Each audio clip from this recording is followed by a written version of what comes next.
नमस्कार दोस्तों, मैं हूं गीता, लेकर आई हूं अपना शो जासूस या जर्नलिस्ट। दोस्तों, महिलाओं के साथ हो रही हिंसा रुकने का नाम नहीं लेती। आए दिन महिलाओं के साथ घर के अंदर हो या बाहर टॉर्चर, मारपीट और भी कई तरह की हिंसाएं होती हैं। कहीं दहेज को लेकर के, तो कहीं बच्चे ना होने को लेकर के, तो कहीं किसी और बहाने से। तो इस बार के शो में मैं एक ऐसा ही मामला लेकर आई हूं जो नरैनी तहसील के अंतर्गत आने वाले करतल कस्बे का है। यहाँ की संगीता मायके में रह रही है। उसका आरोप है कि उसके ससुराल वालों ने उसे घर से निकाल दिया है और उसके साथ बहुत ज़्यादा प्रताड़ना की है। फिलहाल इसका मामला कोर्ट में भी चल रहा है, लेकिन अभी तक कोई निर्णायक फैसला नहीं आया।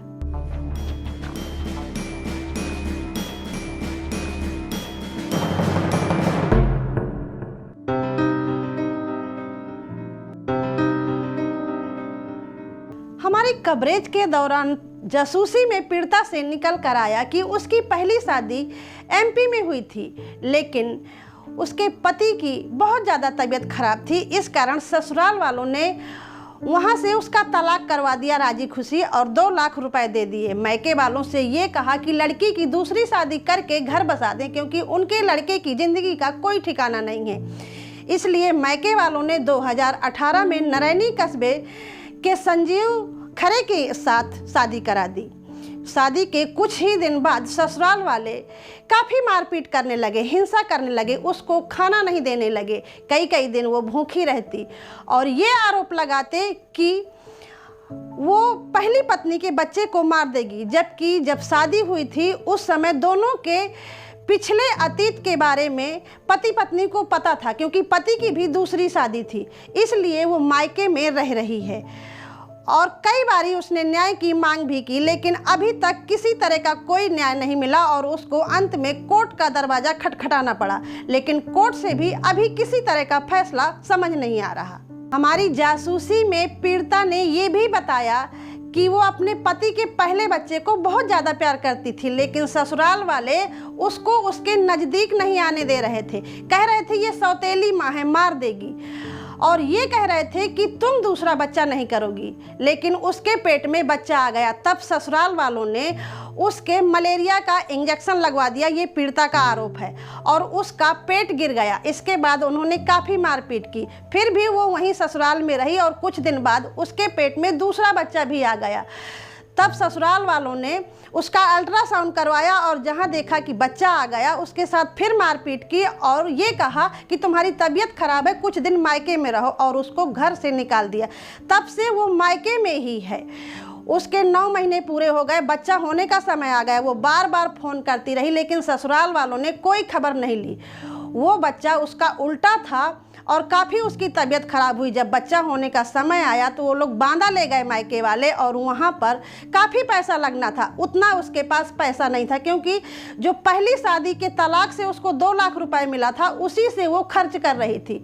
ससुराल वालों को बार बार उसने फ़ोन लगाया, लेकिन ससुराल वालों ने फ़ोन बंद कर लिया और ताला लगा के घर से भाग गए। ये कह दिया कि वह उनका बच्चा नहीं है। तब जाके उसके मरा बच्चा पैदा हुआ। तब से वो मायके में ही है और अभी तक किसी तरह की कोई खबर नहीं ली गई। हम तो रहना चाहते हैं, और जब से हमारी शादी हुई है हम अच्छी तरह वहाँ रहते भी रहे हैं, सब बातें, लेकिन पता नहीं उनके मन में क्या ऐसी भावनाएं उत्पन्न हुई। जैसा भी हो, उनका किसी से अवैध संबंध चलता हो, जैसा भी हो, अब हम नहीं बता सकते हैं। जिस वजह से उन्होंने हमको हमारे साथ इस तरह गलत काम किया और घर से निकाल दिया।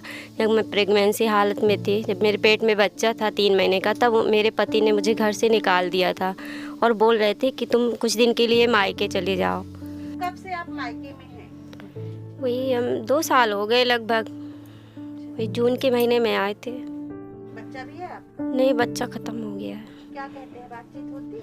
नहीं बातचीत होती। 2 साल से कोई बातचीत नहीं करते। हम फ़ोन लगाते हैं, हम फ़ोन ऑफ कर देते हैं, और कोर्ट में भी मिलते हैं तो तारीख करके निकल जाते हैं, सामना नहीं करते।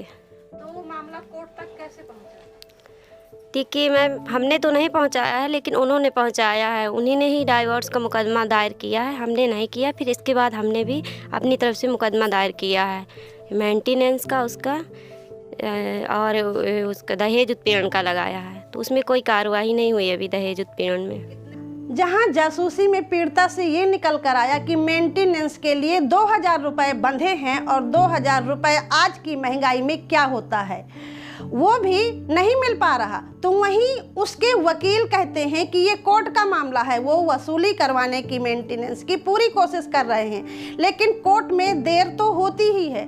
तो जब हमने इस मामले से संजीव खरे से बात की, संगीता के पति से, तो उन्होंने फ़ोन में बात करने से इनकार करते हुए ये कहा कि वो संजीव खरे है ही नहीं, मतलब कि अपनी जिम्मेदारी से पल्ला झाड़ना, और किसी भी तरह का कोई जवाब नहीं दिया। अब सवाल ये उठता है कि आए दिन महिलाओं के साथ हिंसाएं हो रही हैं। जब महिलाएं कोर्ट जाती हैं तो वहाँ भी उनको जल्दी न्याय नहीं मिलता। तो आखिरकार कब तक महिलाएं इस तरह की हिंसा का शिकार होती रहेंगी। ये थी मेरी आज की जासूसी भरी कहानी। अगली बार फिर मिलूंगी किसी नए मुद्दे के साथ। तब तक के लिए दीजिए इजाजत। नमस्कार। खबर लहरिया, आपकी खबर आपकी भाषा।